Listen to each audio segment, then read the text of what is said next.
portanto, em termos de clínica, diagnóstico, ela já falou, a cirurgia, a doutora Fátima também já falou, e tenho que confessar que estou um bocadinho nervosa, não é? Porque isto é uma preparação um bocadinho mais rápida, e tenho que confessar também que respeito muitas pessoas que têm endometriose. Como dizia um cirurgião que já está reformado, cada cirurgia é uma estreia, e um bocadinho a endometriose é assim, quando nós entramos, não é? Vemos, podemos fazer um plano, mas há sempre alguma coisa que nos surpreende. E, de facto, é verdade, cada doente é uma doente, e nós próprios, os médicos, temos muito que aprender. E aquele caso que foi exposto também, nós não temos que dar a resposta para ele, temos que estudar. Às vezes não conseguimos dar a resposta logo na consulta, e faz parte da vossa aprendizagem e, sobretudo, da nossa também. Portanto, falar um bocadinho só, muito rapidamente, não se preocupem que eu não vou falar muito. Endometriose, então, é a presença de glândulas e estroma do endométrio fora da cavidade uterina, ou seja, o útero é revestido pelo endométrio que todos os meses se descama.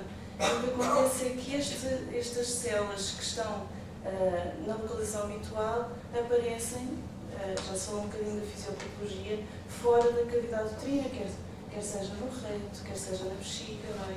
No peritoneu, no pulmão, mais raramente. E de facto, é estas localizações que depois dão o nome da endometriose, que nos definem o que é endometriose e que vão também variar em termos de sintomas, de clínica, etc. O que também não é sempre uma coisa tão linear. O Helder já falou que é uma doença de facto comum, mas que nós não conseguimos dizer qual é a porcentagem de mulheres que têm endometriose. Não é uma patologia maligna, ou seja, não são células malignas e atípicas que constituem aqueles foquinhos de endometriose, mas de facto às vezes quase que se comporta como um cancro, mas não é um cancro. É uma doença crónica, ou seja, perdura muitas vezes pela vida, mais de 6 meses, e também já foi dito, depende destas hormonas femininas que são os estrogénios para manter estes tecidos que estão fora do útero.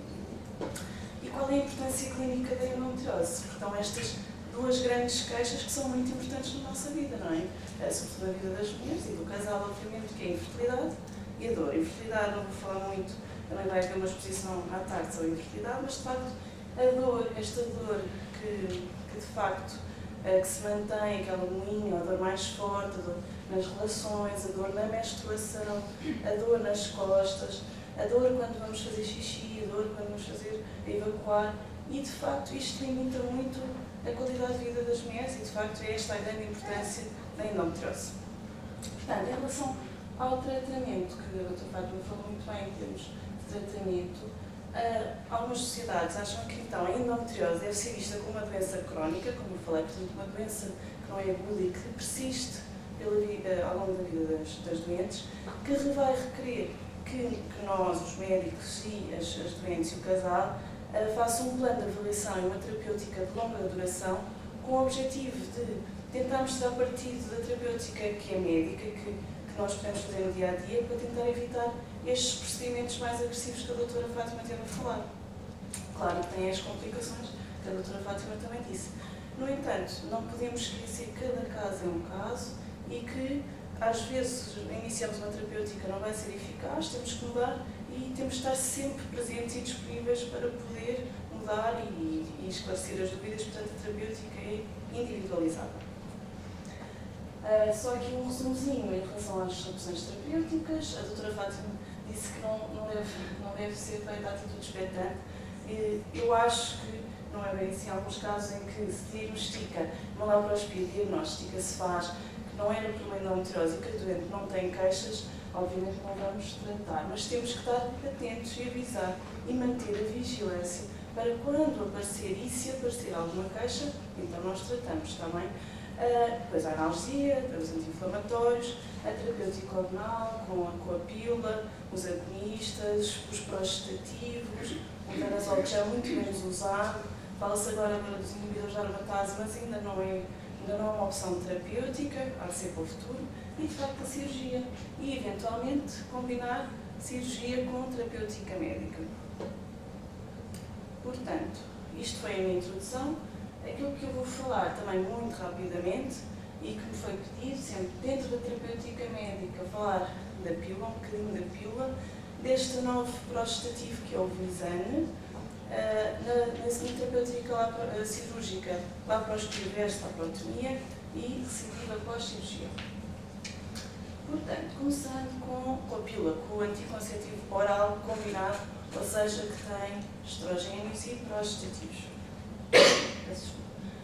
Como nós sabemos, que eu estava a explicar, a camada do endométrio, aquela camada que reveste o interior do útero e que descama todos os meses, sofre influências hormonais, que nós falámos, ou seja, sobretudo os estrogénios, e que vai tentar isto tudo durante o ciclo menstrual para receber, obviamente, o embrião, e se a mulher não engravidar, então há descamação. Portanto, este estímulo hormonal faz crescer o endométrio e depois todos os meses descama se não houver uma gravidez. Nos focos ectópicos, ao que passaram os focos de endometriose, o endométrio vão sofrer esta influência hormonal tal e qual como o endométrio normal, certo?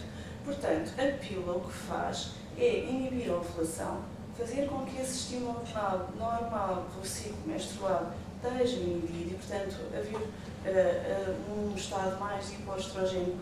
E o que é que leva? Leva à atrofia deste endométrio normal e, obviamente, a ação nos focos de endometriose é o mesmo, tentar inibir e atrofiar os focos de endometriose. E assim diminuir as queixas, obviamente. Assim, será uma boa escolha para o alívio da dor, sobretudo a dor que está associada à menstruação, porque vamos diminuir a descamação do endométrio todos os meses. Se a mulher, obviamente, não quiser engravidar, tem essa vantagem, é contraceptivo. Pode ser dado durante muito tempo, portanto, mesmo as mulheres não têm endometriose, podem fazer a pílula durante muitos anos. Isto de diminuir a progressão da doença não é consensual, alguns estudos dizem que sim, eu de facto acho que não é mesmo consensual. As vantagens, claro, são os efeitos adversos do próprio medicamento, os riscos de trombose, mas que são baixos, que a gente sabe que são baixos, mas que existem. Não é curativo, como qualquer tratamento de endometriose que cura, infelizmente, portanto é um alívio sintomático e não tem qualquer efeito na fertilidade, como é óbvio, não é? Mas até podia eventualmente haver um ciclo de fazermos a pílula e que melhorasse a fertilidade, isso não acontece. E nem tem qualquer efeito naqueles tais quistos de chocolate, portanto, que se existem, a pílula não vai ter qualquer efeito. Portanto, temos uma doente que tem uma dor ligeira ou moderada, que não quer engravidar, obviamente, e nós podemos começar por passar uma pílula, inicialmente naquele esquema habitual com a pausa.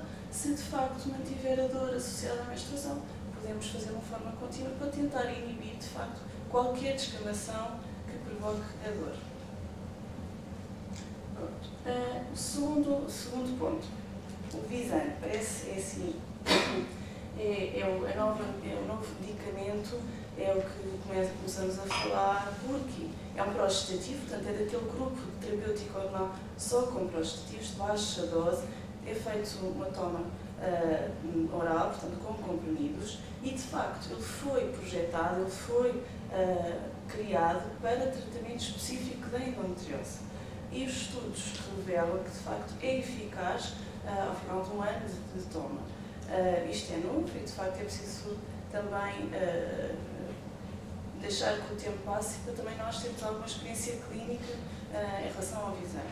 E provavelmente, se sob terapêutica médica, uma coisa são os estudos que fizeram um ano e que de facto foram eficazes nos seus objetivos, mas se calhar como o médico esteja sempre a acompanhar a doente, se calhar até se pode prolongar o tratamento. O Visane, quais são as ações? Tem uma ação sistémica, uma ação direta nos focos de endometriose. Portanto, em termos sistémicos, ele vai inibir o nosso centro, a nossa hipófise, diminuindo a produção das gonadotrofinas, que são hormonas que vão estimular os ovários a produzir os estrogénios, portanto, vão manter este estado de baixa concentração de estrogénios, provocando da mesma forma a atrofia do tecido endometrial, quer no endométrio, quer nos focos ectópicos. E também parece ter uma ação nos focos de endometriose antiproliferativa, ou seja, vai inibir o crescimento das células. e anti-inflamatório, porque, como foi explicado, a endometriose também é um processo inflamatório local, que também é uma das causas da dor. Se ele tem uma ação anti-inflamatória, também provavelmente irá ajudar nas queixas de dor. Assim, os resultados dos estudos dizem que há, de facto, uma redução da dor e uma redução das lesões. Os principais efeitos secundários do Lisan são a dor de cabeça, um desconforto mamário, pode levar a um humor depressivo, ao crescimento do acne e alterações do padrão menstrual, portanto, bem com aquilo termos a menstruação certinha ou deixar de ter se for contínua. E não é recomendado atualmente como contraceptivo. O terceiro ponto que eu ia falar, laparoscopia versus laparotomia, também já foi muito abordado aqui, portanto também não há muita discussão. De facto, os estudos, os livros dizem que a abordagem deve ser laparoscópica. E porquê? A laparoscopia usa um sistema de lentes, como vocês veem as fotografias, é um sistema de câmaras que ampliam muito o campo cirúrgico e, de facto, permite ao cirurgião ver melhor os focos, ver melhor os planos, e muitas vezes há dúvidas, mesmo assim, há muitas dúvidas. Se o cirurgião vê melhor, obviamente que a sua decisão cirúrgica provavelmente será melhor. Nem sempre é assim, mas isto é de facto a grande vantagem da laparoscopia e, como dizia um dos nossos mentores de laparoscopia, se ele abrir uma barriga, ou seja, fazer uma laparotomia e vir uma endometriose, ele fecha a barriga e converte uma laparoscopia porque irá ver melhor. Pronto. Obviamente que a laparoscopia é uma via de abordagem, portanto, em termos, como é que nós chegamos à doença, mas para fazer é preciso treino, nem todos os cirurgiões estão treinados para fazer, portanto, claro que se o cirurgião está mais treinado numa laparotomia, não vai fazer uma laparoscopia, o que irá fazer pior, não é? Mas estamos a falar em termos genéricos. Para acabar, em termos de recidiva pós-cirurgia, aquilo que eu tive ali e mais recente é que até 40% há um risco de recorrência da doença após a cirurgia conservadora ao final de 10 anos de seguimento. 20% das doentes necessitam de outra cirurgia, portanto, são operadas e precisam de uma nova cirurgia por causa da dor. 50% das doentes operadas necessitam, ao final de um ano da cirurgia, de terapêutica médica para a dor, nomeadamente analgesia ou terapêutica hormonal. Isto já foi falado, isto é um bocadinho mais técnico para nós do que propriamente para as doentes. É se existe endometriose, ou seja, os tais quistos, deve ser feita a quistectomia, como a doutora Fátima também já referiu. Mas, obviamente, parece que a cirurgia não tem resultados, não é? Porque há recidiva, volta para trás, voltamos a ter dor.